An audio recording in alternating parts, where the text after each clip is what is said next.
Everyone, and welcome to this tutorial on seasonal naive forecasting.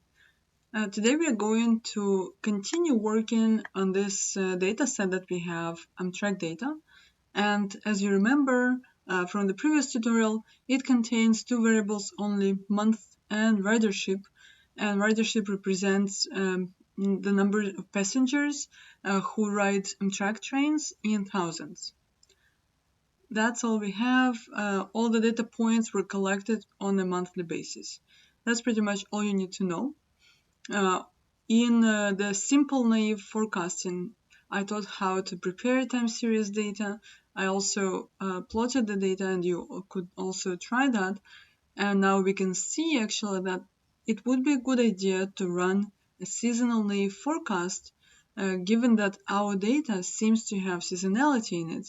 You can see that all Januaries behave in a similar fashion. You can see that we always observe a drop in ridership in January. And you can also see that maybe about 6 months later or something like that, there are peaks of rides on Amtrak trains. So what our assumption is that every January is similar. So that's why it may make sense to forecast January of the next year by using the data point from or the actual data from January the previous year. So that's how it actually works.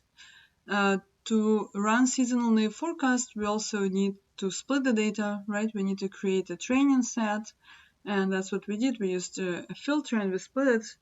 And we also need to have a validation set. And again, if you don't know how to do this, just watch that tutorial on simple naive forecasting and you'll get to this point. So now, since we are starting, let's first of all start our session if you're starting from scratch. Let's start with the setting the library and telling SAS which folder in our computer, in my case it's this one, we would like to use to record the data to and also to retrieve the data from. So to assign a library or directory, as you may be familiar with this term maybe better, you have to start with the lib name. After that, give it a name. Let's say BSTA477, this is the forecasting class. And also in quotation marks, you have to indicate the path. And end it with the semicolon and just run it. I'll run just this selection. And in the log, you can actually see that libref BSTA477 was successfully assigned as follows. That's pretty much all you have to do. And I have a spoiler alert. It is actually, it's lying in this fact that if we look at our data, let me just, open the original data, though it doesn't matter. Our naive forecast is going to use, seasonal naive, right? Is going to use a lag of 12. And if you remember, in the simple naive, we use just a lag of 1, right? So to forecast February, we took the data point from January, and so on. Now we are going to use a lag of 12. To forecast this January, we are going to take the data point from this January, and so on. So we're going to go down. So to forecast, let's say, this January, we're going to take the data point from this January. And that's how it's going to work. So that's why it's lag of 12. The same goes for February, March, and so on. And so that's pretty much all you will have. But it will complicate our things a little bit in program-wise. Still, it's not going to be very fine. So let's start, right?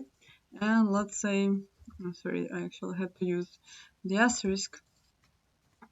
So forecasting, or maybe seasonal forecast training. We know that we are doing the seasonal naive forecasting. I'm just adding this comment so that we know. So if you remember, in the simple naive session, we split the data and we created two sets. One is called Amtrak data TR, the other one Amtrak data V, and we're going to use these to forecast ridership. And let's start with the training one. So data, and we will call it C's naive, for example, TR. The set we're going to be using is going to be from this library. So we have to say BSTA477, and this is the data set we're going to be using. Control C, right click, rename, Control C, and here Control V. And now we will create a new variable, and it will be called forecast, and we'll add, it will equal a leg of 12. So leg 12, ridership, and run. And that's all we need, so this is how we run our forecast. Perfect. And you can see that this forecast kind of steals or discards a year of our data. So a year of our data is now missing, because to forecast this January, we actually would need January from the previous year, and we don't have this data. So that the implication of this is that you cannot use this forecast if you have too few points in your data. Okay, so now this part is done. And to forecast our validation data set, all we have to do is now we actually have to keep these 12 months from April 2000 and up to March 2001, and to use these forecasted values to forecast all Aprils, all Mays, all Junes, and so on in that validation data set. That's the only reason for us to go about it, because we believed that they behave in a very similar fashion. So that's why we're going to do it this way. So let's say seasonal forecast validation. And the funny thing is that we cannot just, attach here something. We will actually have to go through many steps to do that. So step number one will be as follows. The first one, we'll have to use the training forecasts and subset them. We need only keep only the last 12 months. That's what we need. Then the second step will be create a primary key, because our idea is actually to take two data sets, the validation data set and also the data set that we're going to create that will only keep 12 months of the data, like the last 12 months of the training data set. And we would like to merge this one and the validation data set, right? We would like to kind of match all April data to the April in the forecasts, right, to the April data in the validation data, and so on. So for that, we will need to create a primary key, because this is how you do a merge. If you really want April to match April, you need to find a way how to do this, and it's actually a very simple way of doing this. You will see it later. So now sort the data sets, like all of them, and to actually merge the data sets. And then step 5, sort again by date. So this is here we'll sort them by primary key. And we'll see how it goes. It's not really hard. So before we actually reach this point of seasonal forecast, we have to do a lot of steps, and in the end we will reach that point. I mean, it's like a little bit of work coding to do, but it's not really that hard. So let's start, and what we are gonna do is this. How can we keep the final 12 months of data? We actually can set a condition, or we will use the where statement, and we can set this condition that we have to keep all data points that go after or at the date of April 2000 or after that date. And that's it. So let's do this, and let's say subsetting the forecasts. I'm going to call that new set that we're creating month. And to create the data set, we're going to use this sys naive tr, set sys naive tr. Okay, and we'll use the word statement, and we'll say word date is greater than or equal to 01 April 2000 D. That's how you write the date constant in SAS. So that's how we're actually doing this, and let's check it if it worked.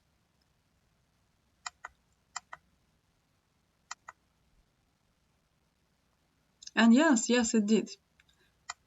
And now also we're going to create a primary key for this one.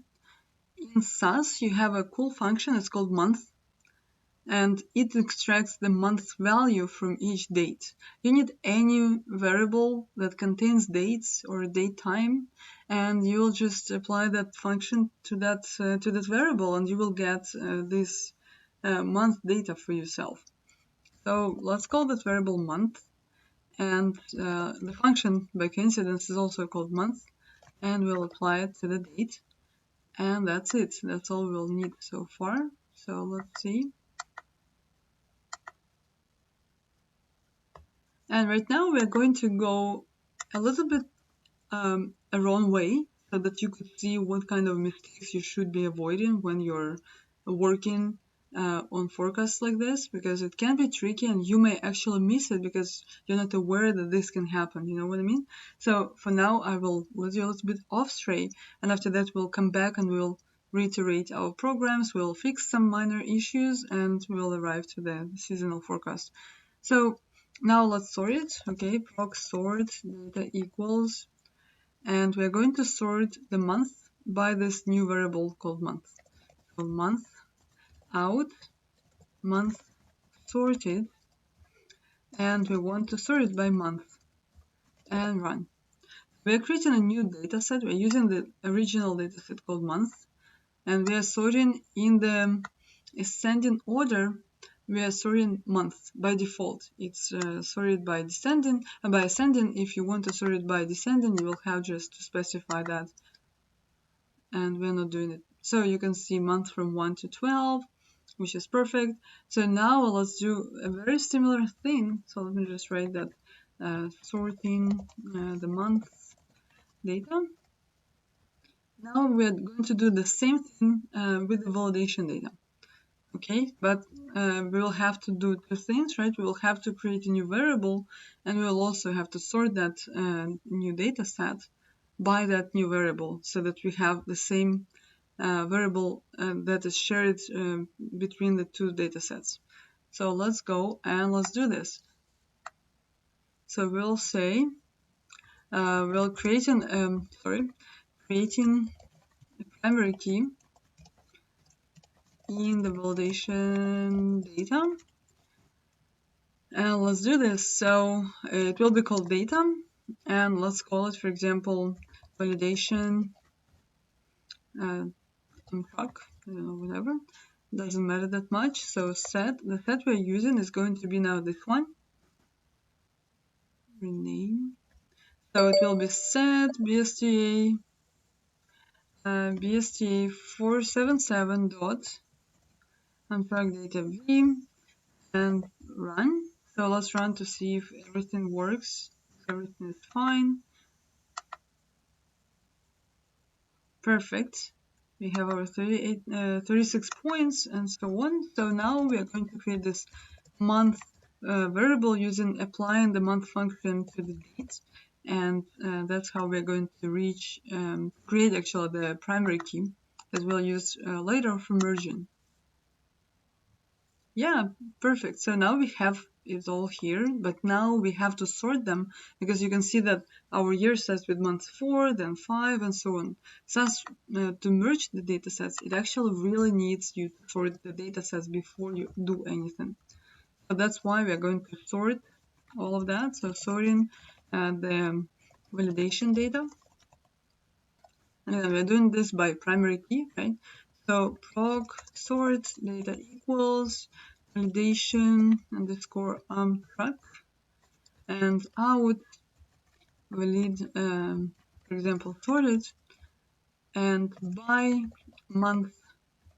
It's actually critical that you sort the sets by the same variable, and the variable has completely the same name, it has the same type. It can be numeric or character, but it has to be of the same type and the same length. So proc sort by month and run. And let's check.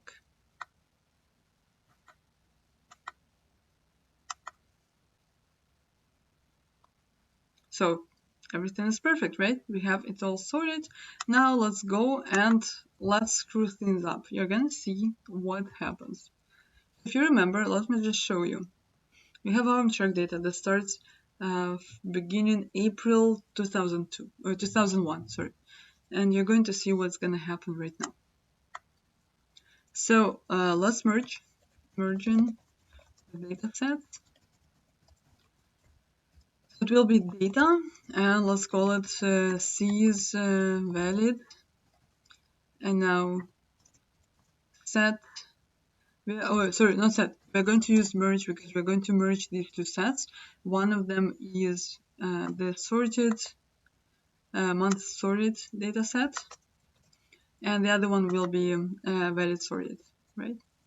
So actually, valid sorted is going to be the base for our merge. So that's why we will start with this one, and then we'll continue. So by month, and let's run, and let's see how it works.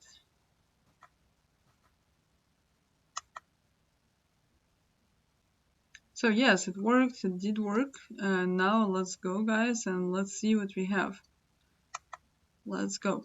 So now let's sort it, because you can see actually that yes, it's true, it worked, but we have January, February, March, and they are not distributed by year. So we have to sort it all once again, and this is actually going to be our seasonal forecast validation. So we'll say proc sort data equals CS valid, and what did we call our training set? CS naive TR, right? So that's what we're going to call it. So out equals CS naive validation, and now we are sorting it by date because we need, it's a time series, right? And we need it to be presented as a time series. So let's go and let's see this. Great, so now we have it all sorted out, but if we take this data set here, you will see that it starts with April 2001, right? If you open this data set, it starts with April 2000. And then we have lots of April 2000, and then at some point we have 2001, and so on. And actually, if you check it out, you will notice that all of this comes from this set. Let me just go to work. Let me refresh it. And we created this month data set. Let me just go here. And these are exact dates that we had here, right? So this is month.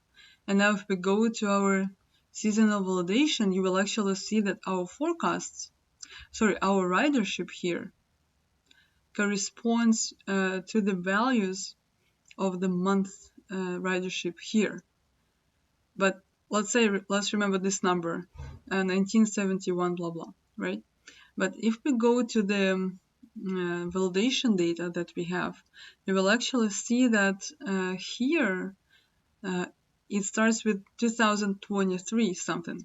So that means actually that our data is not correct. And why? Because pretty much we just overrode the data by the date from this data set and by the ridership. And then, of course, we added the forecast.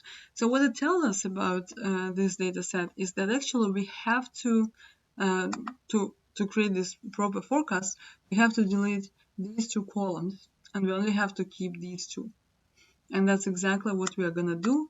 And this is how we are going to fix it, and you will see that it works. It's actually like a super minor fix, but this is important because in that case, like if you do not change it, you're going to have a wrong impression. Maybe you will be right.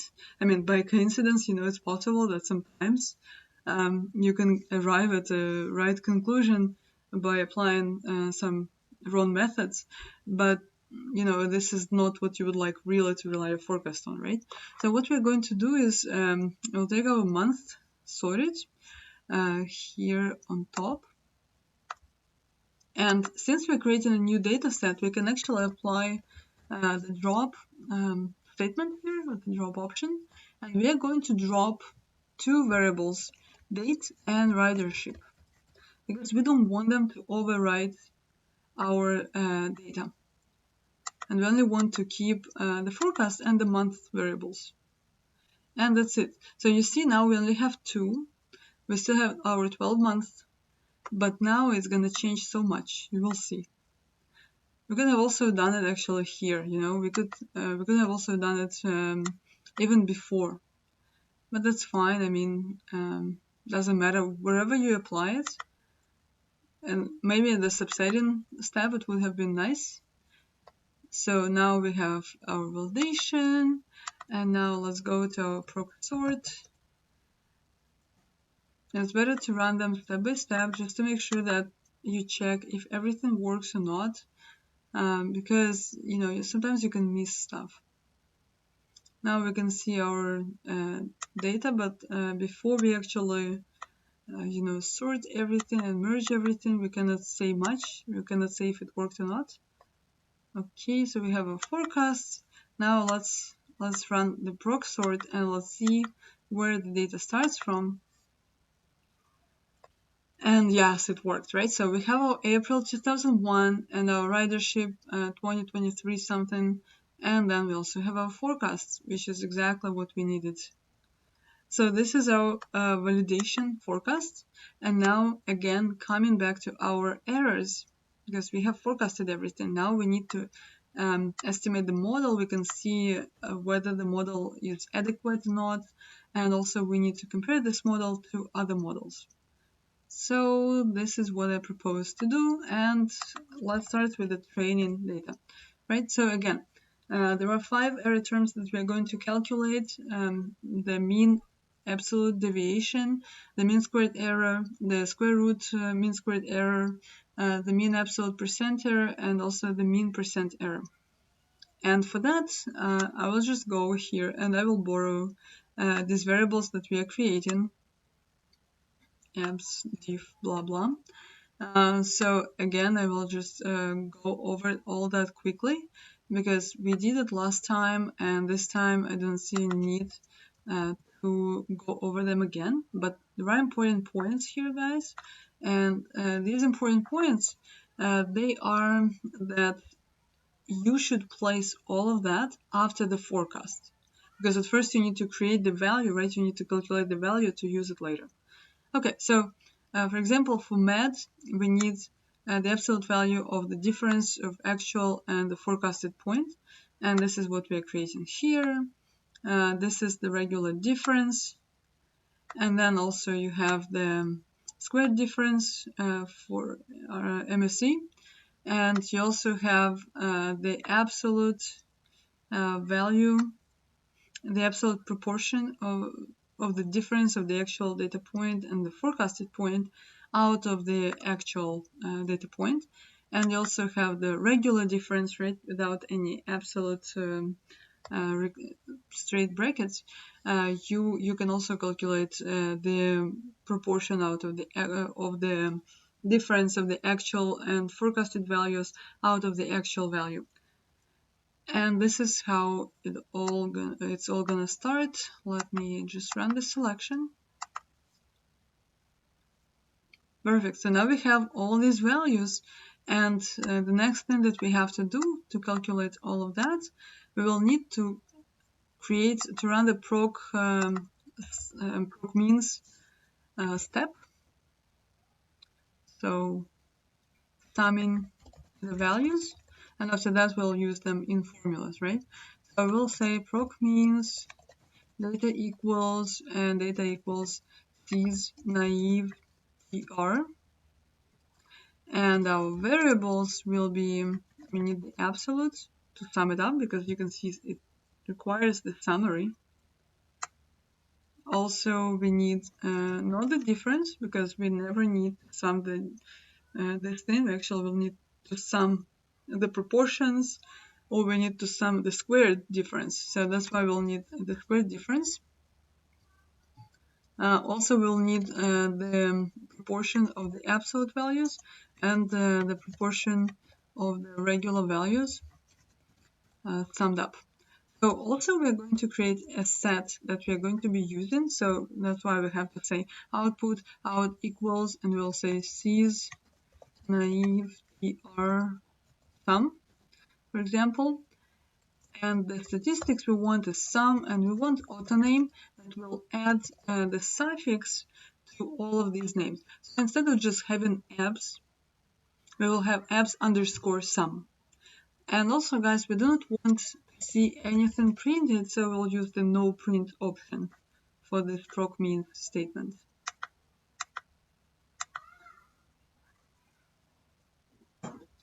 Perfect, so now we have all of these sums, and now we are ready to apply them, to use them in our formulas. So just remember that all of these variables, like abs, will have a suffix abs underscore sum, div2 underscore sum, and so on. So we don't even need to go back here. Now we are ready to calculate the errors. Calculating training errors. And let's do this. So it will be data sys naive tr er. The set we are going to be using will be the same seasonal naive, so this one, seasonal naive tr.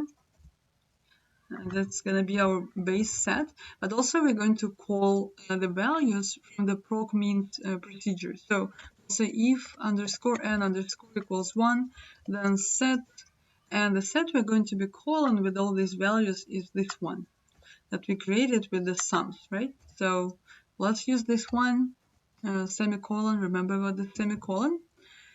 And that's almost it, right? Now let's run, let's see if it works, and after that we'll just plug everything to our formulas, and we'll create new variables, and then we'll subset everything. Okay, so that's pretty good. We have all of these here. You can see that the values are replicated across the whole data set, but who cares, you know, because we actually need, we'll only need one line. Once we are done, we will have that line. So now you should remember one thing, that our frequency is true that it's 123 rows, but we do not have that many forecasts. We actually have 123 forecasts minus 12 because we lost 1 year of data. So let's take that into account, and let's create a variable called n, and it will be frac underscore minus 12. This is our n, and this is what we are going to be using in the formula. Now we are going just to apply these, use these formulas. So we have MADS, we have MSC, RMSC, MAPE, and MPE, right?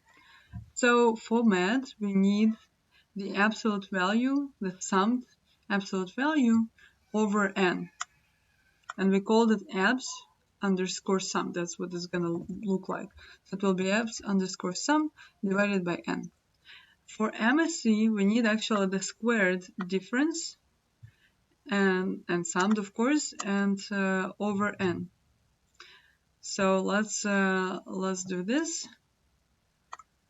So it will be here div2 underscore sum over n. For RMSC, we don't need to anything except for these things. We just apply the numerical function square root on 2 MSC, and that's it. So now for MAPE, we will need the absolute div abs. So this is our part over n, right? It has to be summed as well. So that's why we will have this div abs underscore sum over n. And the last one will be the regular proportion, right? So it will be div reg underscore sum over n. And our n is not going to be exactly 123. It's going to be a little bit a different number. Okay, so now you can see that we have everything calculated, but MAPE and MP have to be in percent. And by the way, check it out that our n is 111, not 123, which is exactly what we need. So to fix MAPE and MP, we need to use the format, and that's what we're going to use. It's the percent format. We can apply 10.2, and let's just run it.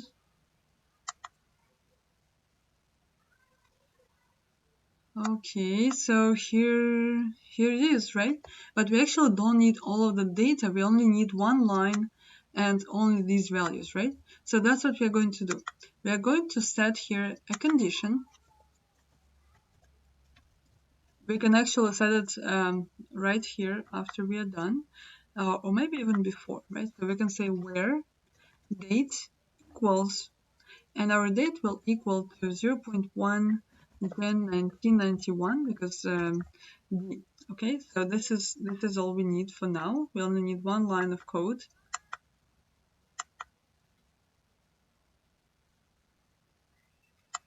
Yeah, wait a second.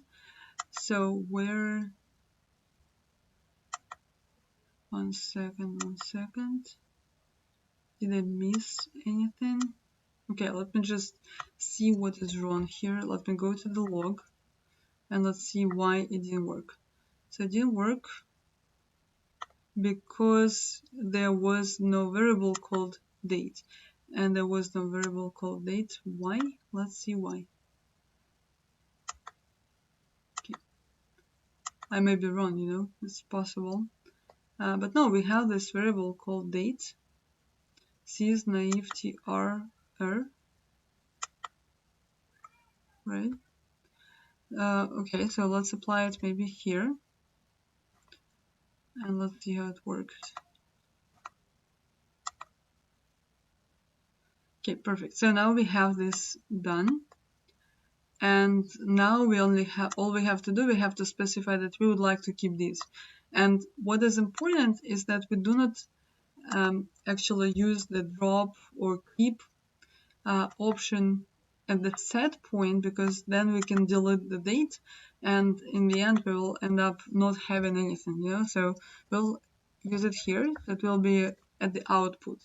Keep equals, and what we are gonna keep is n, is med, MSC, RMSC, MAPE, and MPE.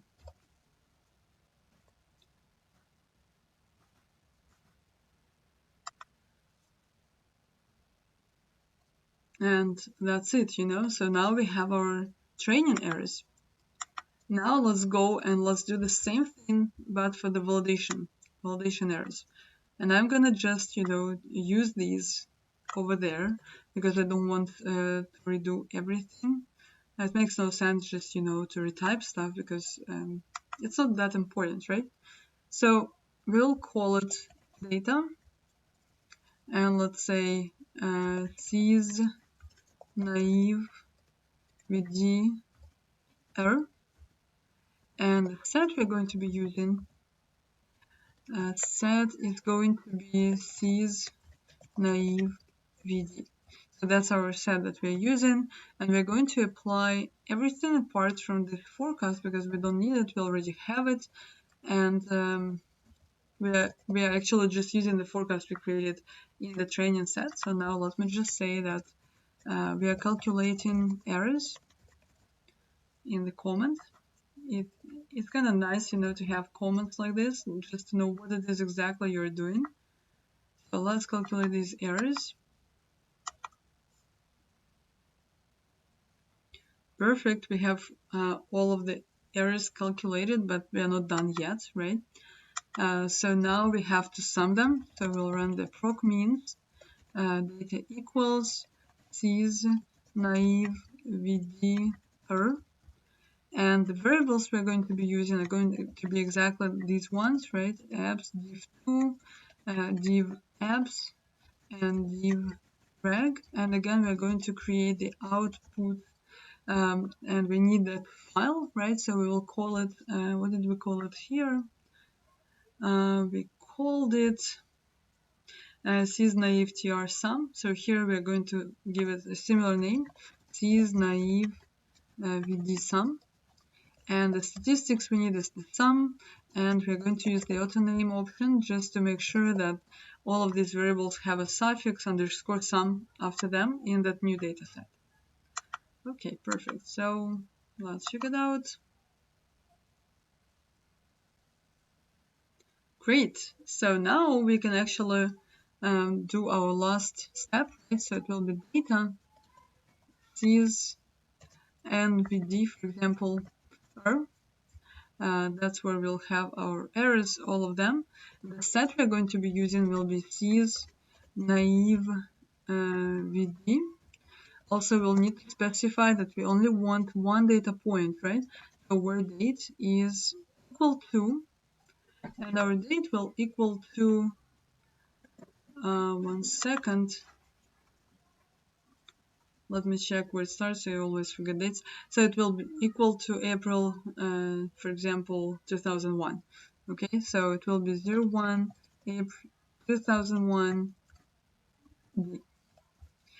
And now we can also use this option, right? If underscore n underscore equals to 1, then set, and the set we're going to be using is this one, because we would like to get it attached to the original set, right? And let's run for now. Let's see if it works or not.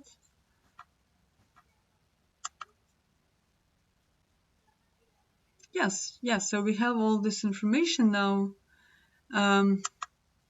And now we are ready to finalize our calculations. So let's just go here and let's copy all of these. The only thing we'll have just to make minor adjustments, and we're going to get there. So the adjustments will be that we do not need to subtract anything for n, because our frequencies stay at 36 points. We didn't do anything to them, and this is the only adjustment we have to make. Okay, so let's just run this selection. Date, yes, date, everything is fine. Great, so now we have all of these calculations, but now we only need to keep these. So we're going again to apply this keep option. And let me just go to this keep statement. I just would like to copy it because there's too much typing. So this is, it has to be somewhere on top. Yes, it's here. So this is all we're going to keep, and later we'll just append these to tables. Just put it here. Great. And here I can just say errors, validation, errors calculated. Great, yes, so this is the final data set that we're creating for naive forecasting. Yes, perfect, so we have that. And the last point that we have to make, if you remember, we're going to append tables, so tasks, data, append table, and we have now seasonal validation errors, but now we also have to add other errors to that. And let's go to the work library. In the work library, we can find those values that we created. So it will be naive, SES naive, right? SES naive tr. Great, but it has to be first because that's how we created that. And let's also add stuff to the results because we want to save it at the right place. So it will be BST477, and we'll say seasonal naive error, because these are all errors. And here we go. So if you can actually look at these, you will see that now the picture is much better than what we had before, right? So we have here seasonal naive errors. Let me just go here and let me see just naive errors. Okay, so just remember that the distance between these is actually much smaller like here it's like about 5%, here it's about 9%, right?